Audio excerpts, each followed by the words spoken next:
ल आज पनि कस्तो धेरै लाइन रहेछ। ग्यासै छैन यार घरमा। ओ दाइ ग्यास छैन आज पनि। ग्यास सर्टेज भइरहेको थाहा छैन? नाम लेखाउनु पर्छ पहिला, त्यतिकै ग्यास पाउँछ। ल आज पनि ग्यास पाएन भने त भरे बुढीले मेरै ग्यास निकाल्छ यार। ए हो रे भाइ, त्यसो भए त एक दुई दिन तिम्रो बुढीसँग बस्नु पर्ला जस्तो छ। Oh my god. ए बढी बोल्छस् भोले।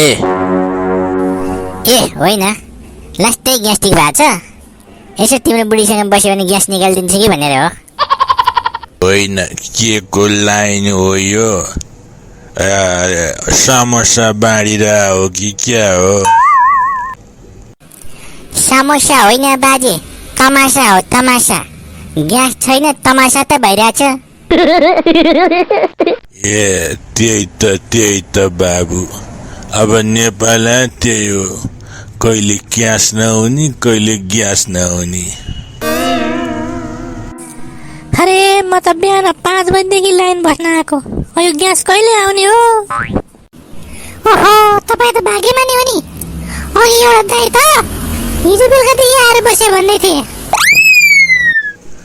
ग्यास पसल पनि अब त 5 स्टार होटल जस्तै हुने भयो। मान्छे आएर बासै बस्नु पर्ने भयो।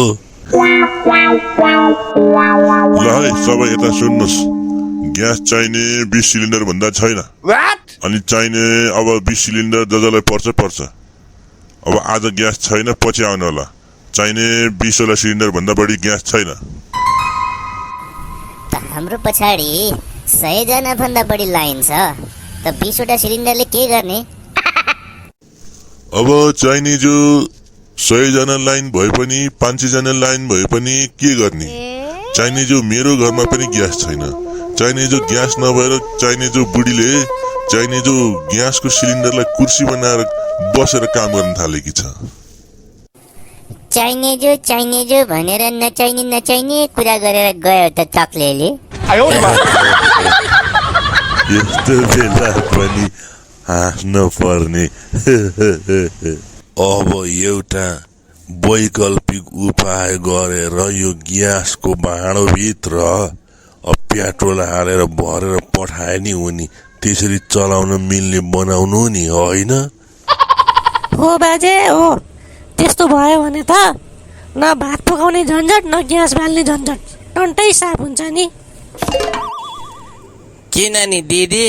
अब एकचोटि ग्यास बालेसी पड्केर सबै खरानी भइहाल्छ, अनि किन पकाउनु पर्यो भात, किन किन्नु पर्यो ग्यास, होइन? हँसाउनु भयो दिदीले। बरु कोक हाले हुन्थ्यो के, कोकमा त ग्यास पनि टन्नै हुन्छ। होइन, तपाईँहरू के गल्फती गरिरहेको हो? कोही कोक हाल्ने भनिएको छ, कोही पेट्रोल हाल्ने भनिएको छ। अब ग्यास छैन, अब जानुहोस्, पछि आएपछि बोलाउँला। हामी वैकल्पिकतिर जानुपर्ने भयो। ग्यास पाउँदैन, हामीले वो त्यो चुल्हा हुन्छ नि जो बिजुलीबाट चल्छ, त इन्डक्सन के भन्छ वही ल्याएर समाधान गर्नुपर्छ। अब बत्ती पनि त बेला बेलामा झ्याप्प जान्छ नि। भात पकाउँदा पकाउँदै बत्ती गयो भने भात चिउरा हुन्छ, अनि के दही हालेर दही चिउरा बनाएर खानु? अब हामी कहाँ ग्यास जति सबै इन्डियाबाट आउँछ। Yes. इन्डियाले दिएन भने खत्तम। बरु हामीले नै वैकल्पिक उपाय सोच्नु पर्छ।